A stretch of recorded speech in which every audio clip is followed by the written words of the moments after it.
And I had done collaborations before. I had done a few collaborations with other authors before. Some of them worked, and a book was released. A couple times, I realized that there's no way I could work with this person ever again. So it was exciting. It was exciting then, and I think we kind of set the rules on that book of, okay, it's your idea. You write the first chapter, and then we kind of go from there. And it's, realizing, okay, this is Jay's baby, so I'm not going to throw some crazy thing in here. But then there's also, like you were talking about, I call them bridge chapters, which is, let's get from point A to point B. We know we want to move the plot along, but in these books, like you said, we don't. I don't think we have those chapters. I don't think, when you're looking at a book that's, say, 60,000 words, but you only have to write 30,000 of them. You really have to look at your words. You really have to, I don't want to sit down and write a 1,500 word chapter that has nothing in it. Yeah. That's just because I've wasted my part of the collaboration, and I haven't given you anything to move that next chapter, to move the story forward. So that was the fun, the challenge there. Now, for you, do you think after 4 books, collaborating with me is easier, or do you think it's still, or has it always been easy, or Yeah. what's the difference between book 1 and book 4? It was never hard. And like you said, I've had attempted collaborations in the past that kind of fizzled out. Not a lot, but they're there. The ones that didn't result in a book, and now of course these have resulted in 4, and we're even doing something on Patreon now too, coming up here soon. It's interesting because like that first book wasn't difficult. It wasn't like a learning phase or anything like that. We did have to learn how to work together and how to create, but the whole time we were like, oh, this is good. Oh, this is really good. And so each collaboration, we almost set the framework there, and it's worked ever since. Yeah. Even as we took on different books, and I think there's always a phase somewhere through the book where again we're kind of hitting third act, I suppose, and there's always sort of this like moment where it's like, okay, where's all this going, kind of thing, where it's not like the book's a mess, but it's one of those things like, all right, now we got to think ending. And so you almost have to take a step back and take a breath and be like, okay, we have a lot of good stuff here, and there's 14 ways that we could end it. So what's the right one? Like, where's the story going? Right. Yeah. And then there's always the my favorite part, and it happened in that first book, and we've done it a few times since too, where one of us will send a chapter and the other person's blown away by some twist or something like that. And I think part of the strength of our collaboration, and something that's difficult to achieve in a single author book, is the idea of being surprised as the author. And so Yeah. it's unless you kind of have some mental issues that you're dealing with, it's very rare that you're going to surprise yourself while writing a story. Like, oh, I didn't know that was going to happen. It Right. can happen, but it's a little bit contrived because, of course, you're the only one writing it. So in a Right. way, you did know it was going to happen. Unless you're a mentally challenged time traveling cannibal, Yeah, you're gonna see it coming. they write unique novels, but that's kind of the thing. And I remember it happening in that first book, An Enemy Held Near, where you sent a chapter to me, and in retrospect, I realized that you were kind of waiting with bated breath to see Oh, how it I was going to was. react to it, because you kind of put like a side comment, like, let me know what you think about this one. I'm not sure, Mhm. and as I went through, it was one of those things where you're following along with the chapter, and then you get to the end of the chapter, and you're like, oh, that's what that meant. And it really did sort of change the whole complexion of what was coming next and all that kind of stuff. And I don't think I don't think we fall to that every time we write a chapter, but there in every collaboration there seemed to be a couple spots like that where one of us Right. handed the other a bombshell that I don't think you could have achieved if we were writing it alone, because you don't Right. have that moment of where the person writing one chapter is legitimately surprised by what happens in the second one, and I And I think that think added and I some think they strength.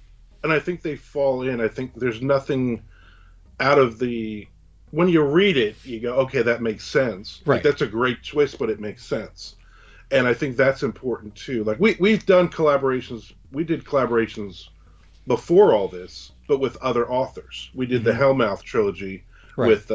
with Brent Abel and Jack Wallen, but it was fun. It was literally let's goof on each other. There was a ton of inside jokes. The plot maybe didn't make sense a lot of spots, and then it was like, oh, Jack's created this great character that he's totally in love with in his chapter.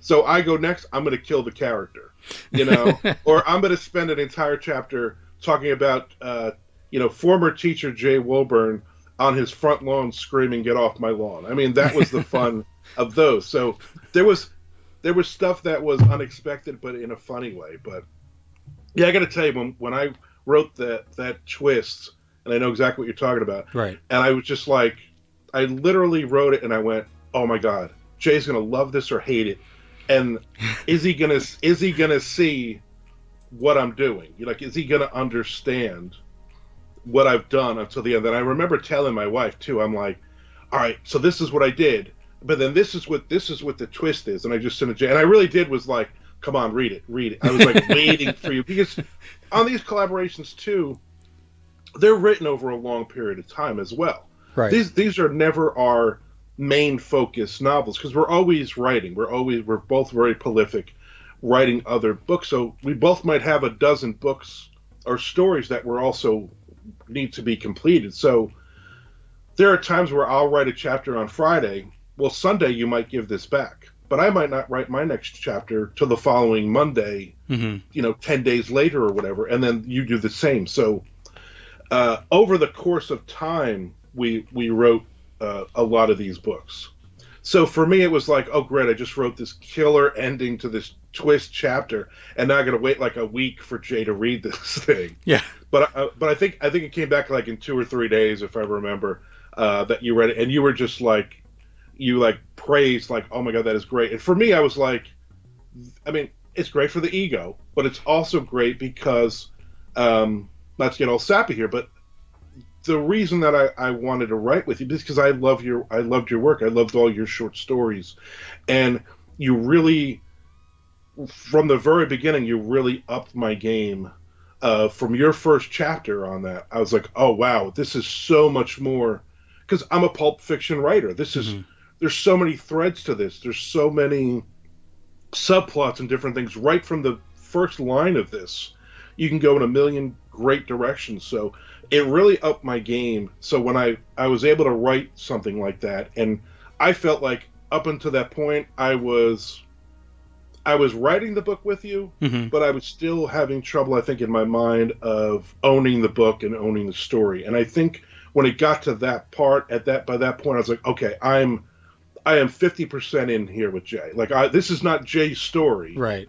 and I'm writing 25%. I'm writing the bridge chapters or the filler. This was literally okay. This is our story. This is Jarman writing together. Man, I hope that doesn't catch on. Um, Now, of course, not naming names, but looking back, what are the elements that cause a collaboration not to work? Like what's missing, or what is the mismatch that creates a situation where two or more talented authors can't seem to mesh into creating a story together?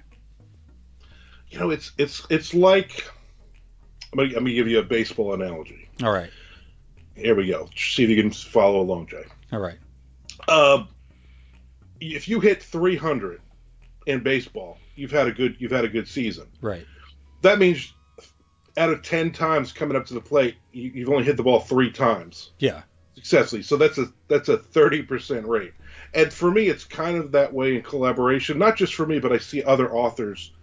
We see this all the time. Authors, I'm collaborating, with somebody. I go, oh, that's good, and then you never hear about that again yeah, because there's so many odds against a collaboration actually working because you might have you might have two egos right, that want to take over. You have people who write totally different styles. You have somebody who you either have two people who don't want to take the lead and just defer to the other person, and then you have like a really boring, bland book, or you have two people that are butting heads, and I've seen it a bunch of times where um, nobody wants to give in.